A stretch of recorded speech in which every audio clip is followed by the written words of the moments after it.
میں نے آپ کے کپڑے نکال دیے ہیں، آپ جلدی ریڈی ہو کر ناشتے کے لیے آ جائیں، میں جا رہی ہوں۔ ارے رکو تو صحیح، کہاں بھاگ رہی ہو؟ زاویار نے اس کا ہاتھ پکڑ کر کھینچا۔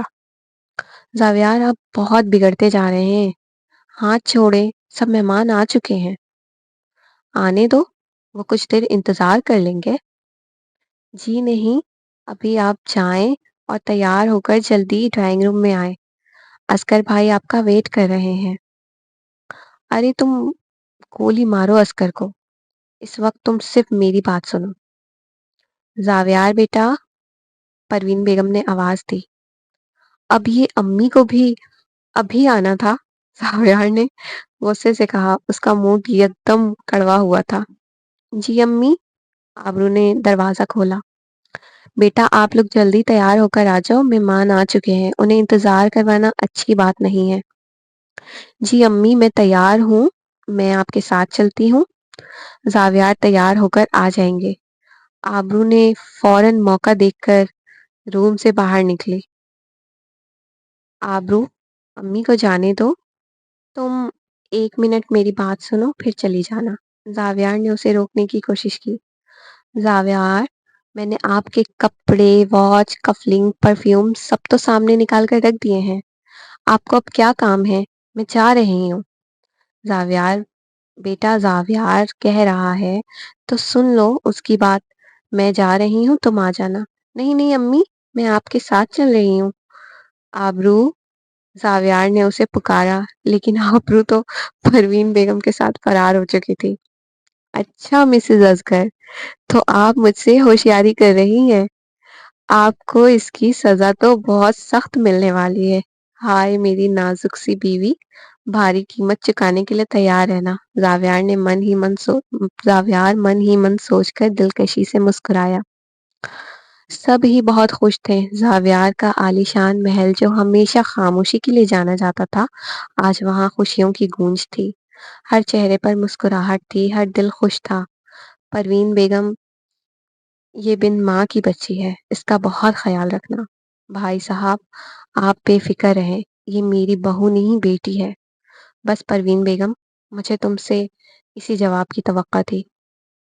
اشرف صاحب بھی ارم کو بہت ماننے لگے تھے۔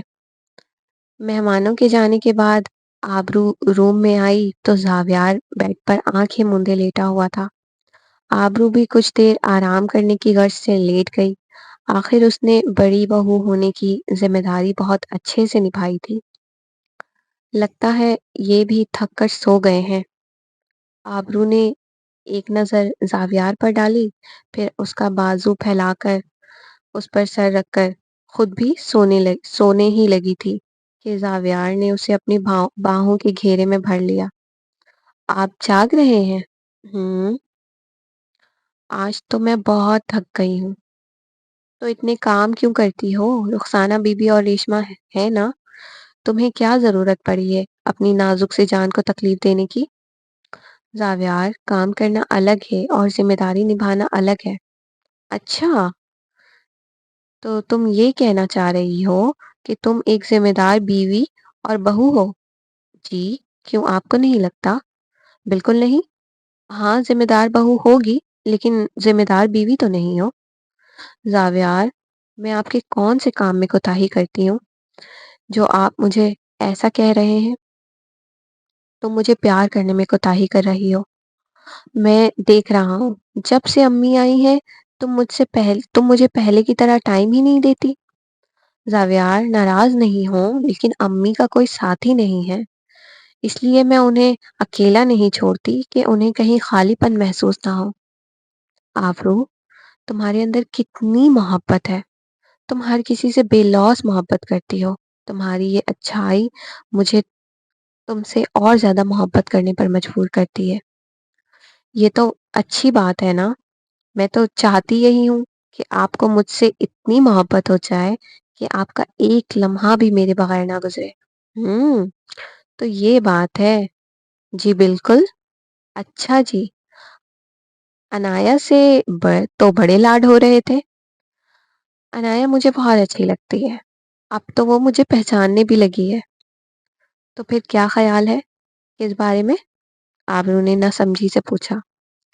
انایا کی جیسی بیبی لانے کے بارے میں؟ اور کس بارے میں؟ زاویار، آبرو کی پلکیں سجدہ ریز ہوئی تھی۔ ہاں ہاں ہاں، یہ قاتل ادا جان نکال دیتی ہے۔ آبرو زاویار کے سینے میں منہ چھپا گئی۔ کچھ ماہ بعد رمشا اور ولی کی بھی شادی ہو گئی تھی۔ 2 سال کے بعد عنایا 3 سال کی ہو چکی تھی اور وقت کے ساتھ تو اس کی شرارتیں اور بڑھ گئی تھیں۔ اب تو وہ جان بوجھ کر میمونہ کو تنگ کیا کرتی تھی۔ زاویار اور آبرو کی بھی ایک بیٹی ہوئی جو ابھی 1 سال کی تھی۔ ان دونوں نے اس کا نام تعبیر رکھا تھا۔ زاویار کا کہنا تھا یہ زاویار کی محبت کی تعبیر ہے، اور ارم اور تابش کا بیٹا ہوا تھا جو تعبیر سے 2 ماہ چھوٹا تھا، جس کا نام اس نے حاشر رکھا تھا۔ رمشا اور ولی کا بیٹا ابھی 6 ماہ کا تھا، اس کا نام ان لوگوں نے ریحان رکھا تھا۔ سب کی زندگیوں میں بس خوشیاں ہی خوشیاں تھی۔ یہاں میری کہانی کا اختتام ہوا۔ میں نے اپنی اس کہانی میں شوہر اور بیوی کے عشق کو دکھایا ہے، ماں باپ کی محبت کو دکھائی ہے، دوستی کے خوبصورت رشتے کو دکھایا ہے۔ میں نے اپنے قلم کے ذریعے معاشرے میں موجود بہت سی برائیوں پر آواز اٹھائی ہے، جن میں چند پہلو درج ہیں۔ یونیورسٹی اور کالج میں معصوم بچیوں کے ساتھ زیادتی، جو آج کل ہمارے پاکستان میں بہت بڑا مدعا بنا ہوا ہے۔ مارشل ریپ، جو شوہر اپنی بیوی کی مرضی کے بغیر اس سے جسمانی تعلق قائم کرتا ہے، جس سے نہ صرف عورت جسمانی بلکہ ذہنی اذیت کا شکار ہوتی ہے۔ وہ عورتیں جو کسی غیر مرد کے ورغلانے سے اپنے شوہر اور بچے سے بے وفائی کرتی ہیں، ایسی عورتوں کا انجام کیا ہوتا ہے؟ عورت کے ایک تھپڑ کو مرد کیسے اپنی انا کا مسئلہ بنا کر اس سے بدلہ لیتا ہے؟ میں نے اس مدعے کو بھی 2 پہلوؤں میں اجاگر کیا ہے۔ جب آبرو زاویار کو تھپڑ مارتی ہے، جب ارم خاور جتوئی کو تھپڑ مارتی ہے۔ مجھے امید ہے آپ لوگوں کو میری یہ کہانی پسند آئی ہوگی، اور میری یہ کہانی آپ لوگوں کی رہنمائی کا ذریعہ بھی بنی ہوگی۔